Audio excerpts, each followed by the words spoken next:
Hi, I'm Stephen Platten. I'm the Vice Chair of Governors at Endeg Academy, which is a primary school in Hull, and I've been working there for a little over three to 5 years now, off the top of my head. I've been asked to produce a video to give you guys a bit of a run through as to why you should be a governor, what a governor entails, and hopefully encourage you to look at it as a volunteering opportunity for your professional and personal development.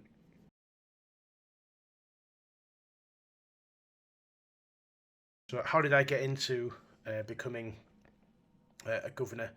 Bit of a strange one. So, I was originally a STEM ambassador and still am, which is volunteering in schools to promote STEM as a core group of subjects.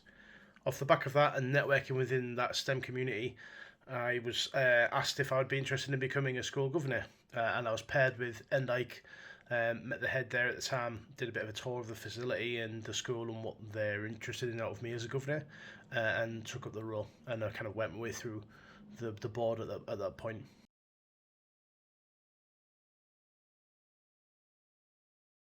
How much time does it take is like a key one for me, because there's a big consideration for volunteering. Is like, do I have the time to do it? Realistically, we sit like once a month, once every other month, both in person and virtually. Those calls can take anywhere between like an hour to 3 hours. Normally after, so normally from 4 p.m. onwards, end of the school day, and that's where we'll run through an agenda and minutes of the previous governor's meeting. We'll talk about specific topic items that could be upcoming Ofsted inspections. It could be some welfare updates on how the school's doing. It could be some training that the school's done, and everywhere in between. There's like a standard agenda that we'll run through, and then we'll also have some specific topics that are always of interest to us. On top of that, you'll have kind of infrequent and impartial training that you'll have to do a couple of times a year. It can take anywhere between 20 minutes to an hour, which is reasonably infrequent. And then there's other on-site stuff that's maybe once or twice a year as well, such as visits. So the visit I did was me as a SEND governor. So if you know what SEND is, special educational needs. I did a kind of impartial assessment and review of the schools and what their SEND provision was for students. So looking at things like sensory rooms, the disabled toilet facilities, things like that. Sensory classes and how they deal with children with crisis and things like that, which was really good for me and fulfilling for me to find out.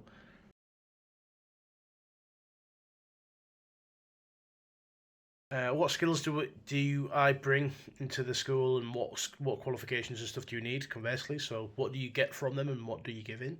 So what you get is kind of pretty conclusive training through the Governor Hub. So you get taught what a governor is, how to do it, what different elements like how the school does budgets, what's the school year look like, and everywhere in between. Those kind of bite-sized modules, which are quite easy to do, and you can do all that on the job, so to speak.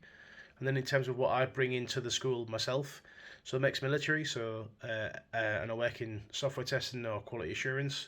So I bring a very analytical mind into the conversation. I quite like data and looking at data, but also I'm a huge advocate for mental health, and the armed forces taught me a lot about that. So understanding how we care for the staff and the students in that school, making them do the right thing by everybody.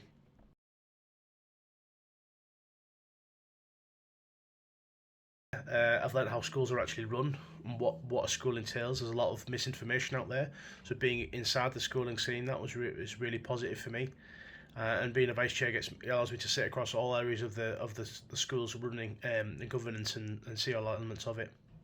The most challenging thing for me is actually the acronyms and the language that's used within schools. You've got lots of different terminology that I'm not familiar with because I'm not from an education sector, so it's something you definitely have to learn and adapt to, and I've enjoyed doing that.